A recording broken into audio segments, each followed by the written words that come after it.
Mr. Dugan, in 2023, Eddie Irizarry, a young Puerto Rican man and a mental health patient, was fatally shot by a Philadelphia police officer during a traffic stop. The incident initially involved false police statements, and body camera footage later contradicted the original report. District Attorney Larry Krasner ultimately charged the officer with murder, which sparked both support and criticism. Some praised the accountability, while others questioned the pace and communication from the DA's office. The case resonated deeply within the Philadelphia's Hispanic and immigrant communities, who sometimes have expressed feeling invisible or mistrustful of the justice system. What lessons do you take from how the Eddie Irizarry case was handled, and how would you ensure transparency, timely action, and justice in future cases involving potential police misconduct, especially when it comes to marginalized communities like the Hispanic population? So we have to talk to the community. We have to have open communications, and from the get-go, when something that tragic happens, we have to be an open book, instantly share all the evidence and whatever's going on behind the scenes with the entire community. We have to train our police officers a lot better than we have. And I think there's a movement towards that with Commissioner Bethel. There's a lot more training of police officers for dealing with people in mental health crisis, how to de-escalate something. So it's certainly something that I want to continue to do. And yes, certainly the Hispanic community has been demarginalized in the city of Philadelphia throughout the criminal justice system. We have to have open communication with the community. We have to have people from the Hispanic community work in the district attorney's office so we can have open communications. Would you have done something differently? So I got to be honest with you, I would have to look at all the facts and evidence and then make that decision. I'm certainly aware of what occurred, but as the DA, you're seeing everything. As the person outside, I'm only seeing a little bit. So I have to look at every single case individually, look at the evidence, follow the evidence regardless of whether it's a police officer, an elected official, a member of the Hispanic community, a member of the white community, whatever. We have to follow the evidence. Understood. Kensington. Kensington has become a national symbol of the opioid crisis. With open-air drug markets operating in plain sight, the crisis has deeply impacted residents, including many Hispanic families who are concerned about public safety, declining neighborhood conditions, and the need for both protection and fair treatment. My question is, what is your specific plan to address the opioid crisis in Kensington, particularly in ways to support and protect the Hispanic community without relying solely on criminalization? It's one of the reasons why I'm stepping off the bench. Kensington is a big part of that. I'm a Philadelphia native, lived in Frankfurt most of my life at Margaret Orthodox Health Stop, and I would come down to Kensington as a child to go to the theater at Kensington and Allegheny, go to McPherson Library, the park. So it is near and dear to me. I remember when it was a thriving neighborhood. And as a judge, I was involved with what's called Alternative Misdemeanor Program.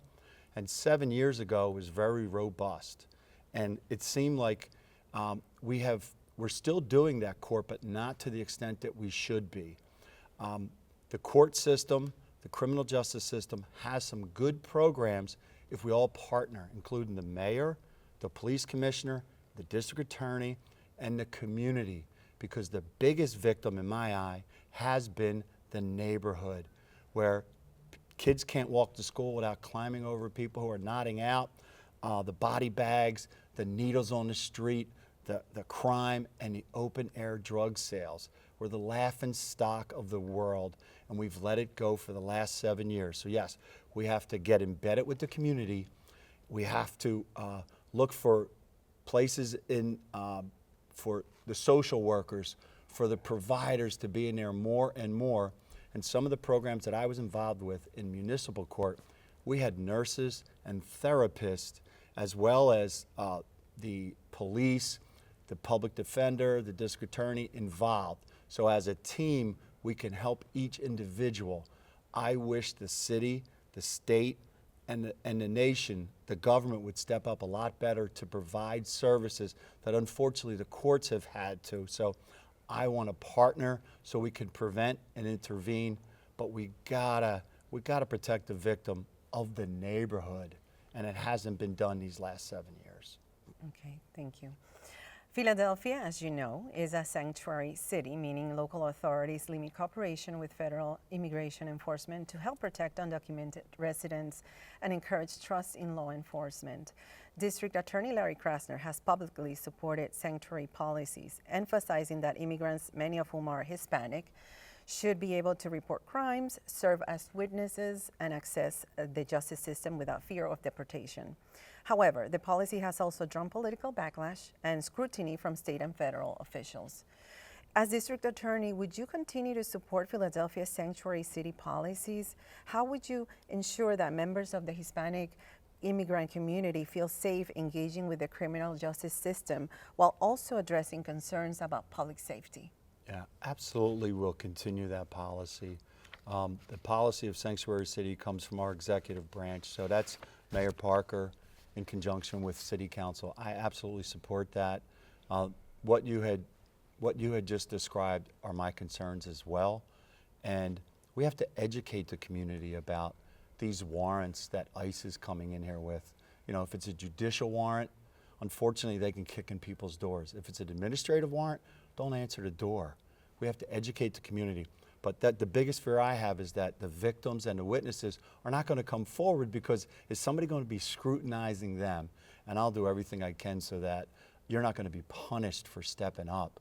No, we definitely have to push back on what's coming out of Washington, D.C. to protect our communities. I think I have two more questions for you. Gun Sure. violence continues to be significant issue in Philadelphia, with many neighborhoods, especially those with large Hispanic populations, bearing the brunt of this crisis. The presence of illegal firearms, including ghost guns, gang-related activity, and violent crime has left many residents fearful for their safety. At the same time, some communities feel the justice system response to gun violence can be one-sided or overly punitive, particularly for the youth and people of color. As district attorney, what specific measures would you implement to combat gun violence in Philadelphia, particularly in Hispanic communities, and how would you balance public safety with fair treatment and avoid policies that disproportionately impact marginalized groups? So the first thing that we have to do out of the district attorney's office is start prosecuting people with guns. What's been going on for these last 7.5 years is gun violations of the law with illegal guns has virtually gone unpunished so many times. Armed carjacking, 79% of them just fall apart. Over 70% of the cases that come in front of municipal court are withdrawn, including many gun cases. What's happening is the folks that are running around with guns, it's their second, third, and fourth time that they've been caught that they wind up having a body on that gun. The first time that somebody has a gun that's illegal, we have to put them in some sort of structured program. And I'm not necessarily talking about jail. I'm talking about marrying up with the community, with the churches. If they're real young, police athletic league, the schools. Find structure, mentors. We need men from all our communities to come out and be mentors of these young people so that we give them an alternative to the guns. Parents have to look under the beds of their children, of their young adults, get those guns out of there. But at the same time, we have to have a parallel mission of the prevention and intervention before they have the gun. We have to get them when they're younger. What else can you do besides go find a gun to deal with an argument?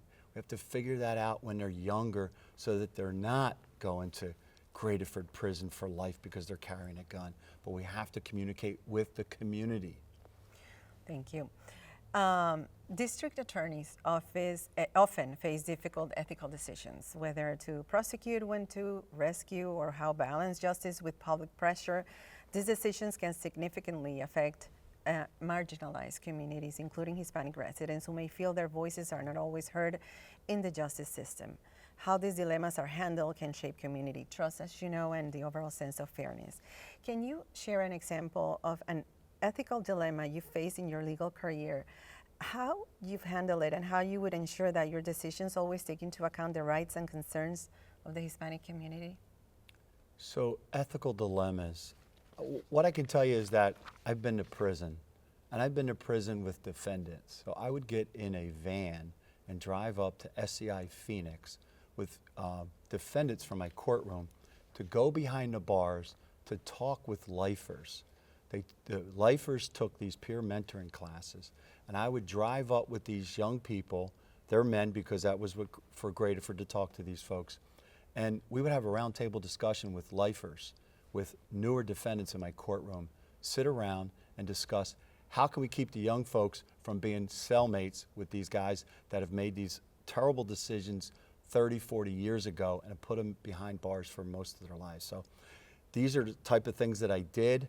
Some people might not agree that that's something a judge should actually do, but I definitely went above and beyond. I lead from the front. During COVID, I started COVID court. I would go into the jails up on State Road when the world had shut down, and those men and women who are stuck behind bars, and let's be honest, the vast majority of them are of brown and black communities. I went in there because they were stuck and there was no end when nobody knew when their court dates were. So I made it happen as the president judge that we would have a hearing in jail. I went in with only a mask, no vaccination, and they piped in via Zoom the witness and the victim's testimony to have their day in court. Not everybody agreed with me doing that either, but I'm willing to step up and do those things. Well, thank you so much for your time today.